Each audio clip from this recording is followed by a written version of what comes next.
Hallo, mein Name ist Jorge und herzlich willkommen zu einem neuen Video auf meinem Kanal I Love Kuba.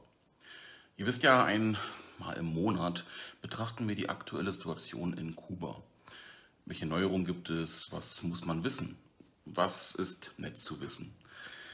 Wenn ihr an solchen, aber auch anderen Themen rund um Kuba interessiert seid, abonniert gerne meinen Kanal. Ist für euch kostenlos und ja, ich freue mich darüber. Danke euch. Nun lasst uns starten. Das Thema heute ist also die aktuelle Situation in Kuba im Monat Juni 2022.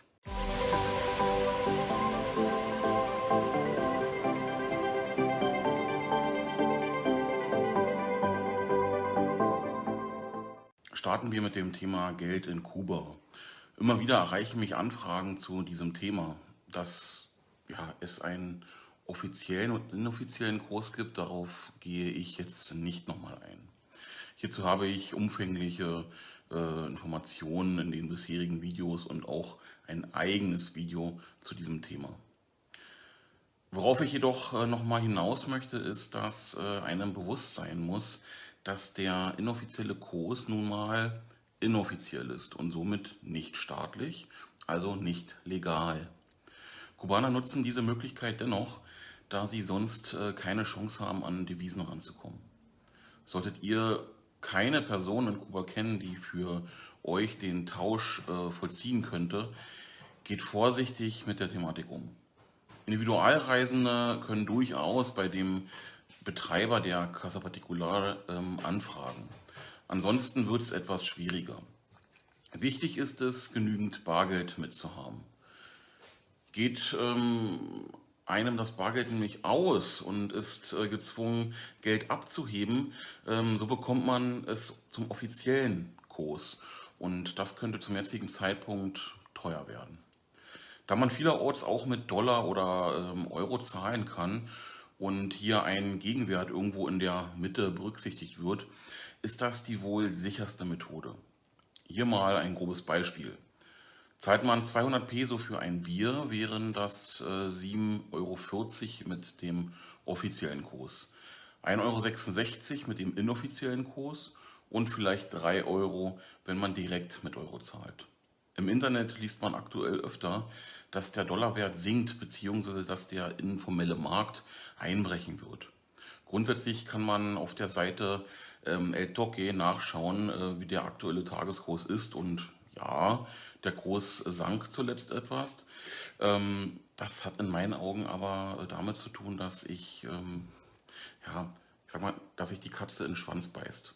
Die kubanische Regierung hat angekündigt, Peso wieder in Dollar und Euro tauschen zu können. Hier muss man aber ein wenig ins Detail gehen. Der Zugang soll nur für kubanische Firmen erteilt werden. Nicht jeder Kubaner wird hier die Möglichkeit bekommen. Es bleibt auch noch die Frage, zu welchem Wechselkurs soll das passieren und ab wann. Hierzu fehlen aktuell noch jegliche Informationen.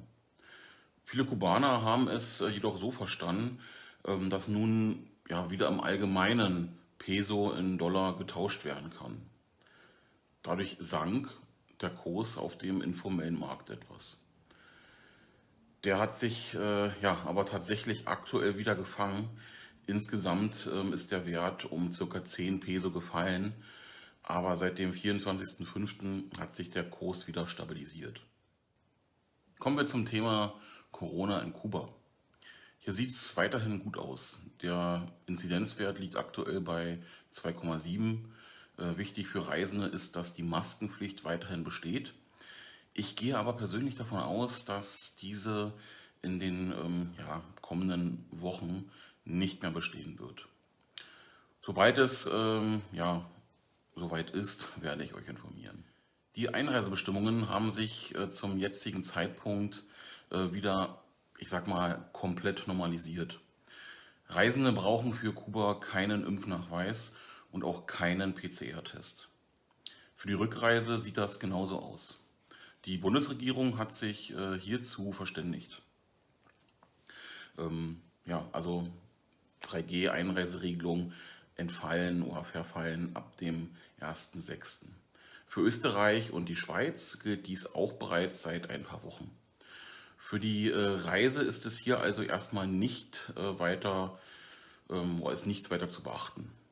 Kuba verlangt für die Einreise das ausgefüllte Online-Formular der Viajeros, eine Touristenkarte und eine Auslandskrankenversicherung. Solltet ihr noch eine Touristenkarte benötigen, könnt ihr gerne über meinen Link in der Videobeschreibung die Touristenkarte erwerben.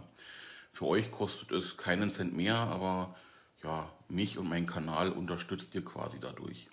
Also Win-Win. Danke.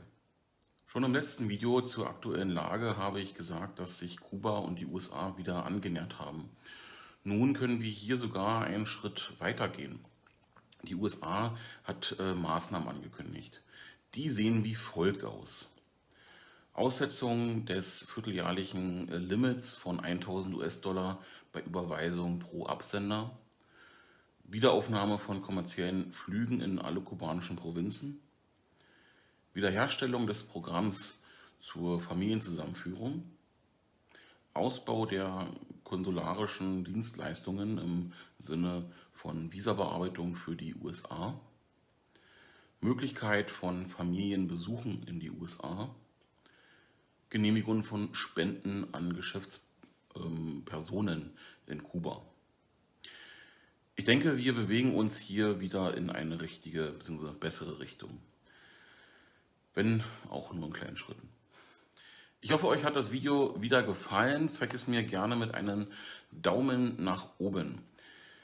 Hier auch nochmal der Hinweis, solltet ihr meinen Kanal noch nicht abonniert haben und an Themen rund um Kuba interessiert sein, dann habt ihr jetzt die Möglichkeit, auf Abonnieren zu klicken. Danke euch. Wir sehen uns im nächsten Video wieder. Bis dahin, saludos, ciao.